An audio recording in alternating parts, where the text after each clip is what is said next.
Hey Edward, this is Mike Davis from Shady Canyon Golf Club in Southern California. Thanks for sending your swing into the Golf Digest Challenge. Okay, I'm going to let your swing play one more time in slow motion, and then I'm going to try to address some of your comments here and help you out and see if we can't get some solutions for you. I think you mentioned that you feel like your swing is tense and you try to shorten your backswing, and I'm assuming to gain control, but you like more distance. So those two things kind of have an effect on each other there, Edward. So let's see if we can't give you something simple to try to work on. I like the way you got your little practice area set up in your backyard. That's a sign of a very dedicated golfer. I like that. So what I'm going to do is I'm going to break this into an 8-frame sequence there, Edward. And I'm going to pick one of these 8 frames that I think might give you the fastest rate of return. And not knowing your practice schedule or how often you play, I'll give you some suggestions on how we can maximize your time and effort. So in the top left corner, this would be frame number 1. The bottom right would be frame number 8. And I think we're going to work on this top right corner, number 4. I think we got some structure here, the top of your swing, that if we strengthen that a bit, I think you're going to get more power and be a leverage type player. So let's go ahead and go from one step to the other. I'm going to go ahead and define some terms here.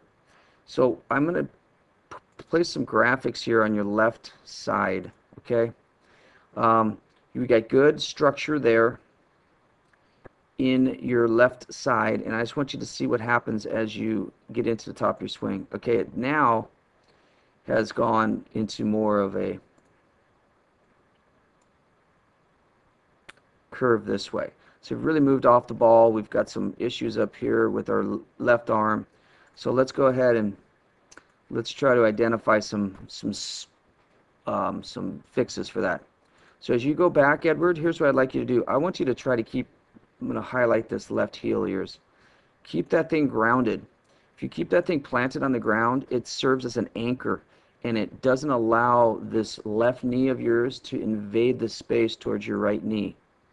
So if we can keep more spacing in there, I want you to imagine that, or you can actually hit practice swings this way. Put some sort of ball or basketball, handball, volleyball, something like that between your knees, and try to keep it in there when you swing. You will create much more effective coil. You'll effectively be turning your shoulders against your hips, against your knees. When the knees fail on the bottom part of your swing, what typically happens is this right hip gets rotated way too far behind you here. Okay? Number 1. Number 2, this right leg will straighten. It's kind of hard to see by this video, but if we go back in here, I'm going to do the same type of lines here. I'm going to put one in your ankle, one in your knee, one up here in your hip. And as we advance this video, it almost looks like your knee gets outside of your ankle right at this point here. Your knee goes out this way. We got to try to keep the right knee above the ankle at the very least, inside at best. So creating space between the knees will give you better coil. The other thing, your arm structure, Edward, if you can be here, I'm going to just draw this from your shoulder through your elbow out. If we get your hands back on that spot, kind of like that at the top, you're going to be much wider. The other thing is, make sure, absolute sure, you don't grip it too tight and that you load up the club. And what I mean by that is you have to create an angle between your left wrist and the golf shaft. You have to try to get a 90-degree angle at the very least at the top of your swing. So if we could get you here, this is not that short a swing. I think you'd be better more like this with better grip pressure. You've got more width here, and if you set the club, the shaft would be here, as opposed to we got the club head right at this point and the shaft coming obviously down from your hands to the club.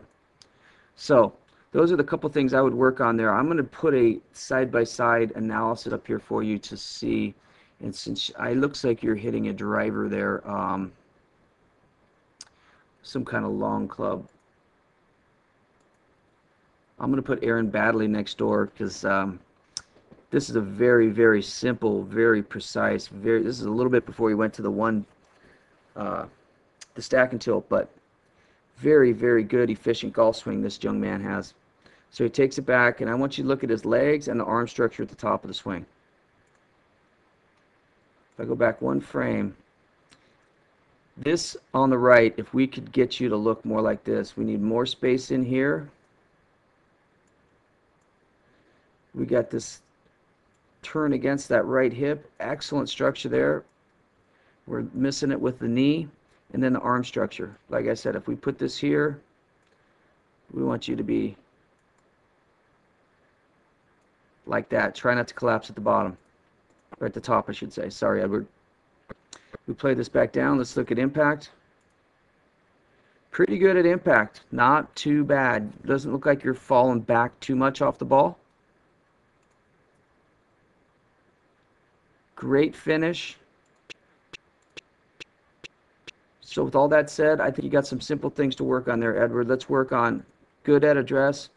Let's try to keep this and this frame looking more like each other. All right, Edward, thanks so much for sending in your golf swing to the Golf Digest Challenge. Here's some contact info. If you'd like to give me any feedback or comments, keep in mind I am on the West Coast. Email is a great way to get a hold of me. Thanks so much. One more time, full motion. Thanks for sending in your swing. Good luck to you, Edward. Hope you have a great summer. Bye-bye.